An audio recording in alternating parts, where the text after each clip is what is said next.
Hello, in this module we are going for clinical trial data analysis using R. It is a broad area, the application of R on data analysis on clinical trial. Generally, clinical trials conducted in phase 1, phase 2, phase 3 and phase 4 manners, where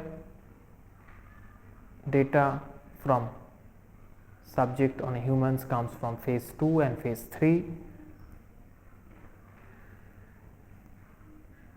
Typically, in any clinical trial, parameter of interest, that is after giving some therapy to the patients, consider repeatedly over times, and that repeated observations comes through the follow-up study or follow-up periods visit of the patients.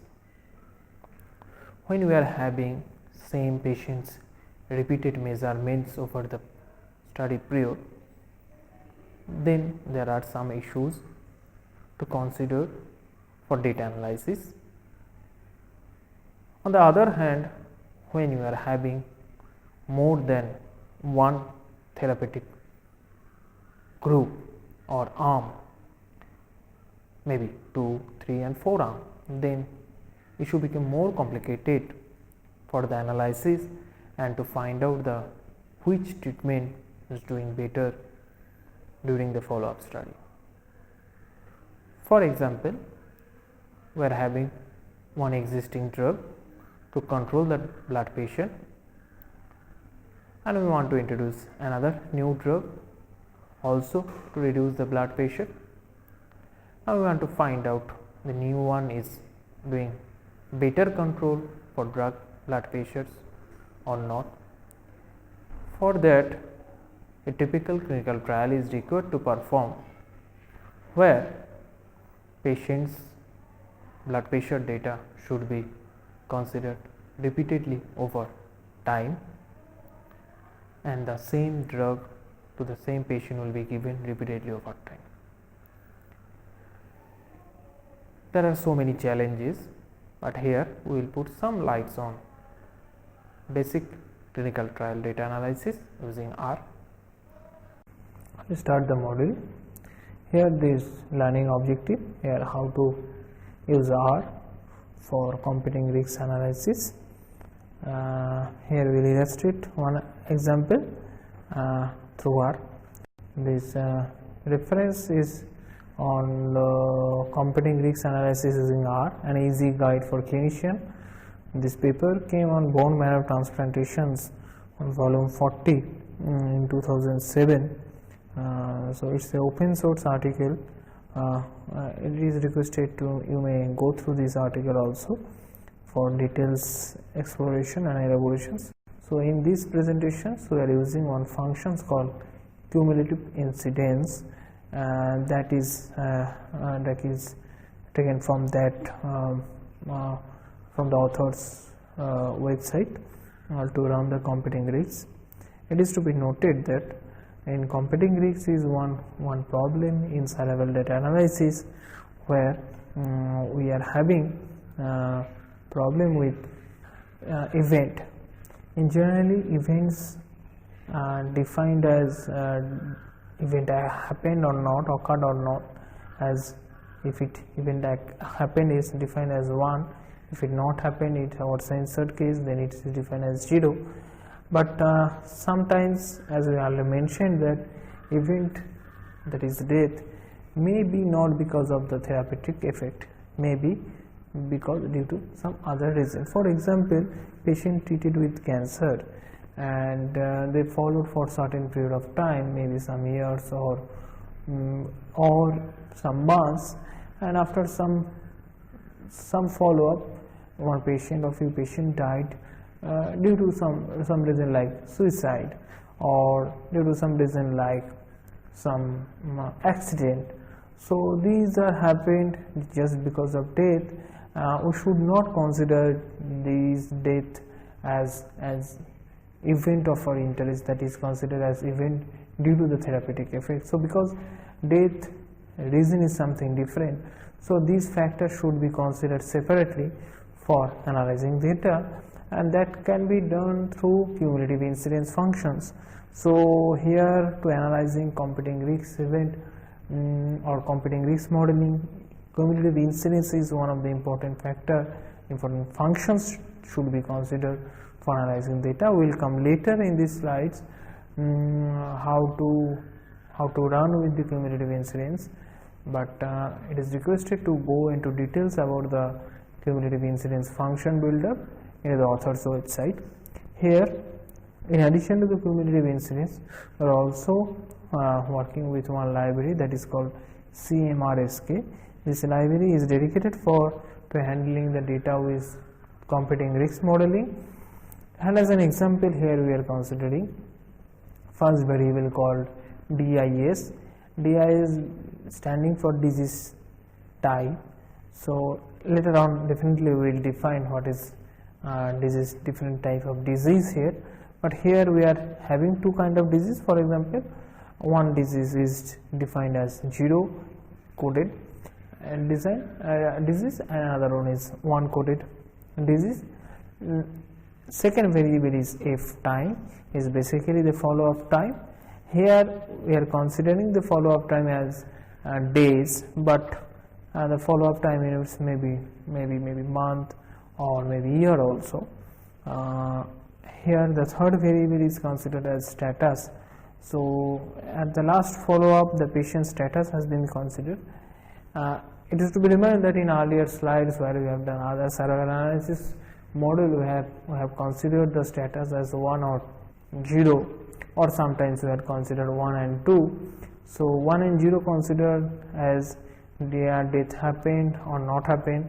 Again 1 or 2 considered as death happened or not happened. But here check, here status is given as 2, 1 and 0. So 3 variables are there. So where 0 stand for disease death not happened till the last follow-up. So these are the censored case. 1 stand for death happened, and death happened because of the therapeutic effect, therapeutic failure, and 2 stand for death happened but that those death were not due to the therapeutic failure. The reason of death it's were something else. So this is the status defining here. In this scenario, how to handle this data we will see.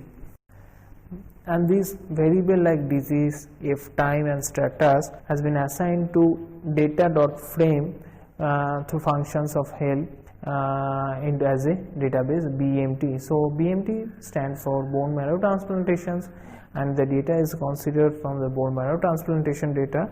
So we find easier to assign this variable as BMT. Now second step we are putting as str BMT. So it will give us the few values of this data frame assigned through the to the database BMT. It will give that we are having 3 variable with 35 observations. First is DIS having observation like 00001, and f time will give us the observations as how many patients, that is 35 patients observed in how many days. Here like 13 days, 1 day, 72 days of their observations. And third variable is the status variable, where it is coded as 012022200, like death happened. If it happened for other reason, then 2. If it death due to the therapeutic failure, then 1. Otherwise 0. Not now. We will go for next slide. As we mentioned earlier, that DIA standing as 0 and 1. So this DIA standing for 0 has been labeled as ALL, and 1's label as AML. So it's a type of disease presence in these bone marrow transplantations. It's a type of blood problem. So we'll not go into details here, but now the status and disease type, that is ALL and AML, has been tabulated through the function called table within parenthesis DIS and status, and as a result it's coming that 0, 1, 2 for status as a first row, and as a column, first column disease, and after that ALL and AML coming, and how many were in AML with 0, it's coming as 2 persons were having censored in ALL and 9 patients were censored in AML.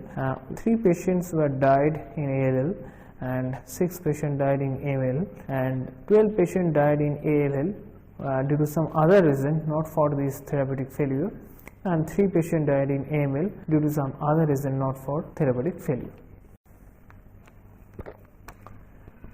Now we will go for second slide. Now the mean values for follow-up time for both the treatment groups has been mentioned by T apply of F time and list of DIS and status with mean.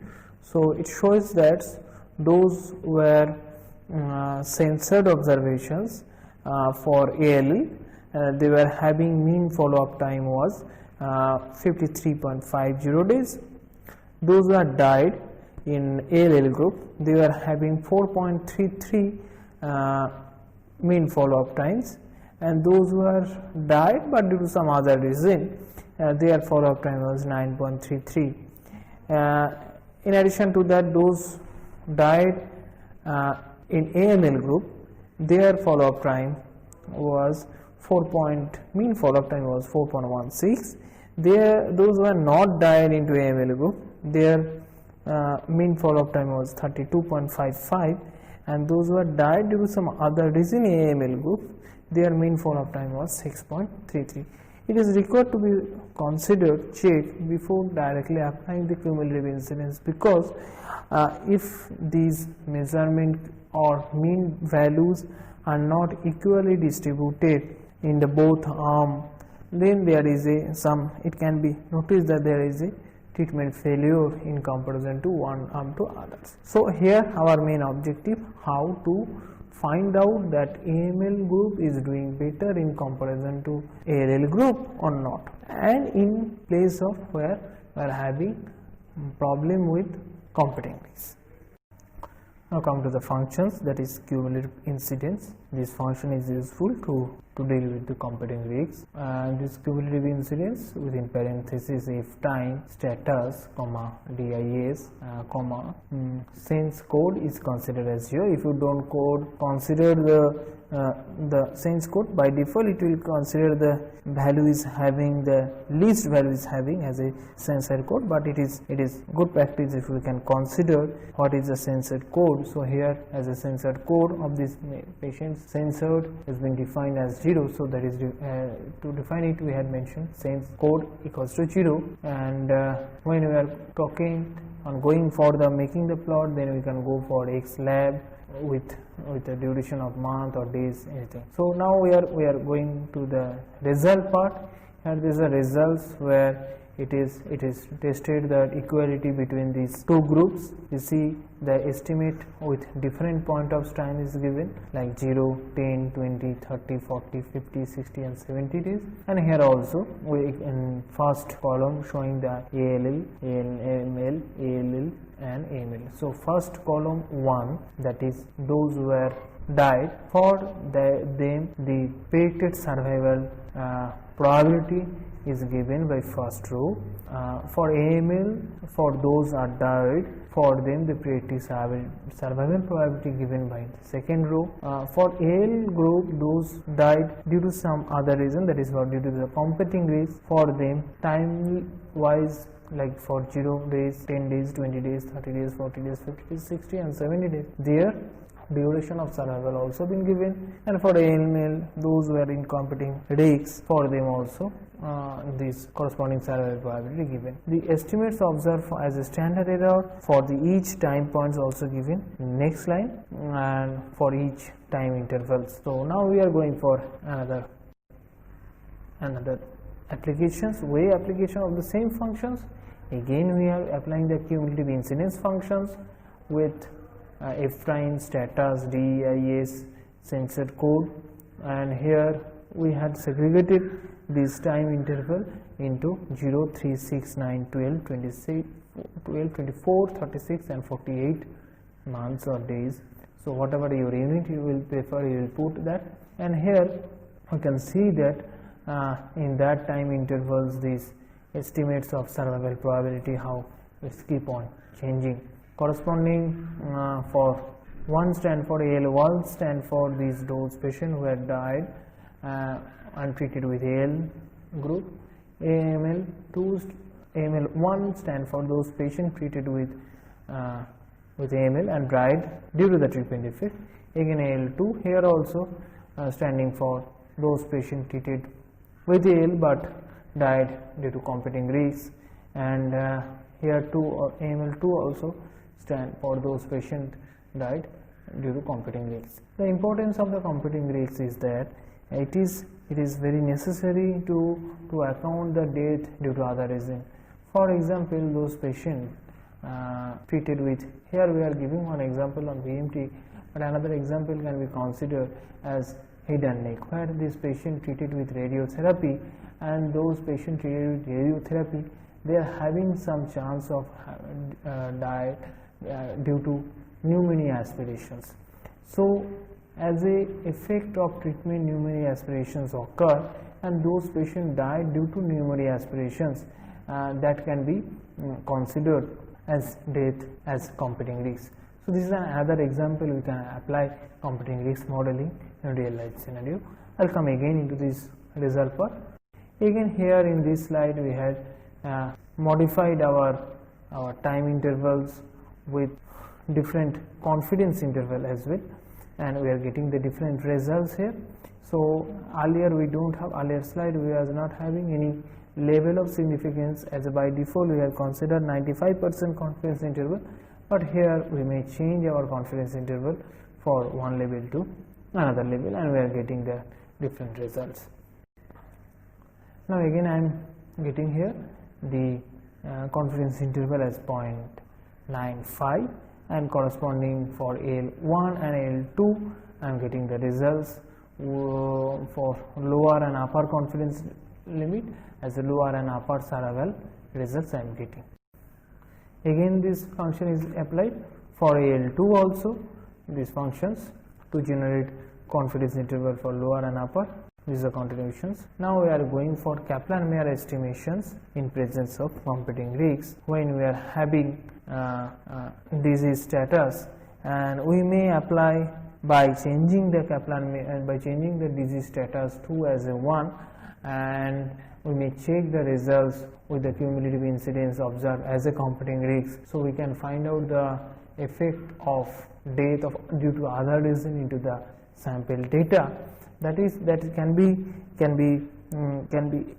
suitable to compare one side, consider the all variable as death or non-death without considering the competing risks, and apply simple Kaplan-Meier estimation procedure as a non-parametric choice, and in other hand check with competing risks that we have illustrated earlier and compare the results. So in that same data set we are going to apply Kaplan-Meier without considering the death status as competing risks or death.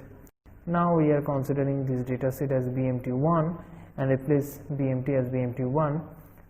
Since we are having different code for status, again we are factorizing disease as ALN and AML, and we are preparing the table, and we are trying to find out the Kaplan-Meier estimations using the function called SART fit, and once we are putting this fit 1 as SART fit, we will get the survival fitting applications through considering the Kaplan-Meiers. Before that, again the distributions about the disease and status wise of follow-up measurements can be observed, like T apply value that we have seen earlier also.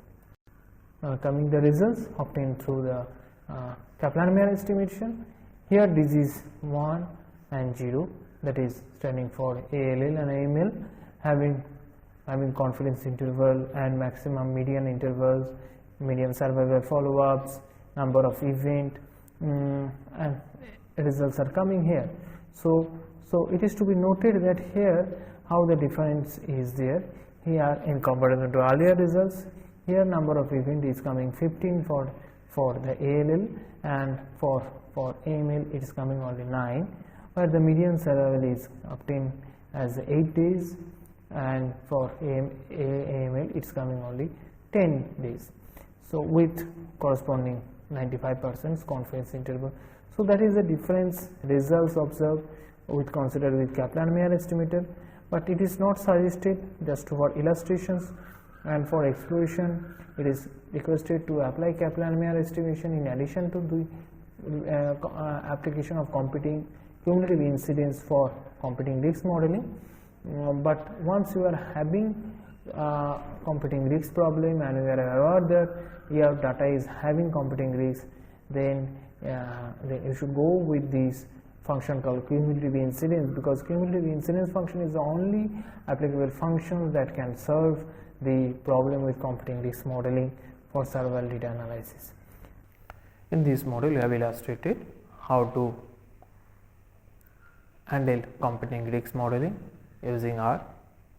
We have used the library called CRNPSK, and cumulative incidence function we have used to handle the competing risk modeling. I think it will help you for further problem with competing risk modeling and survival analysis.